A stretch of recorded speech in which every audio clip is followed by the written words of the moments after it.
got so motherfucking design on right now. Bring it down, bring it down, bring it down. I got 3 old thoughts to Assalamualaikum warahmatullahi wabarakatuh. Yang saya takdimi pengasuh Pondok Pesantren Zainul Hasan Genggong, yakni Kiai Haji Muhammad Hasan Mutawakil Allah SHMM. Yang saya hormati Rektor Universitas Islam Zainul Hasan Genggong, yakni Dr. Abdul Aziz Wahab BH MAG. Yang saya hormati dosen pengampu mata kuliah Akhlak dan Tasawuf, yakni Ustadz Sobirin SBI MPD. Sebelumnya, perkenalkan, nama saya Nindya Ciska Handayani dari Fakultas FEBI, Prodi Manajemen Keuangan Syariah kelas MKS 5B. Di sini saya akan memaparkan materi tentang penyakit mental dalam praktik tasawuf untuk memenuhi tugas UAS mata kuliah Akhlak dan Tasawuf. Tasawuf adalah cabang dari Islam yang menekankan pada pencarian spiritual atau penyucian diri untuk mencapai kedekatan dengan Tuhan.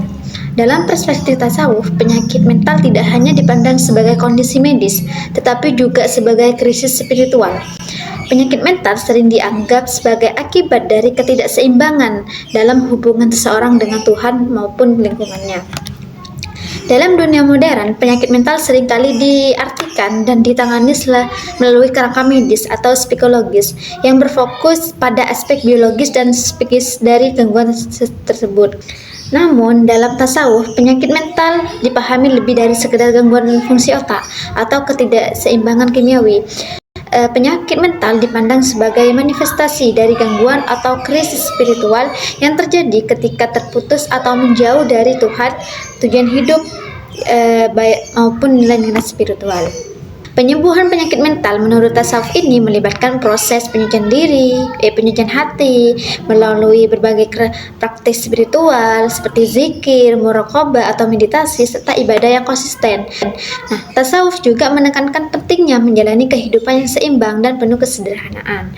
Pendekatan tasawuf terhadap penyakit mental bersifat holistik, mengintegrasikan dimensi spiritual dengan terapi fisiologis dan medis. Pada dasarnya, tasawuf sebagai bagian dari syariat Islam yang mengatur tentang metode penyucian jiwa dapat menjadi solusi atas permasalahan tersebut.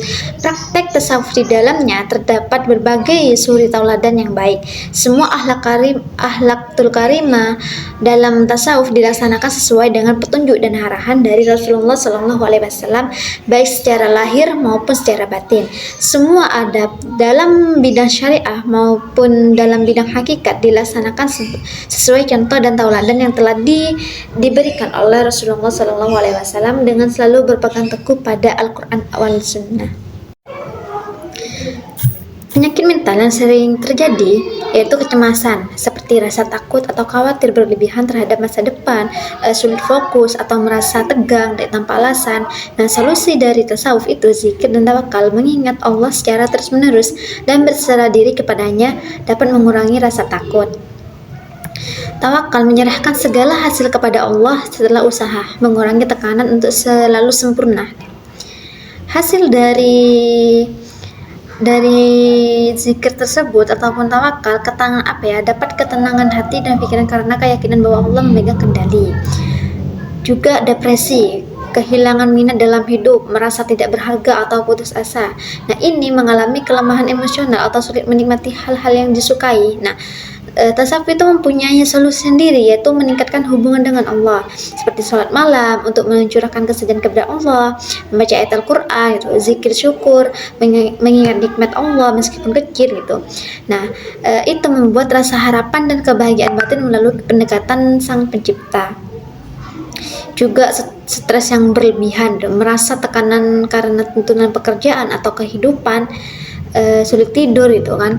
Nah, itu tasawuf punya solusi, yaitu muraqabah atau praktek meditasi Islam dengan fokus kepada kehadiran Allah di setiap momen gitu. Sekian dari saya penjelasan tentang penyakit mental menurut perspektif tasawuf. Kurang lebihnya saya mohon maaf. Assalamualaikum warahmatullahi wabarakatuh.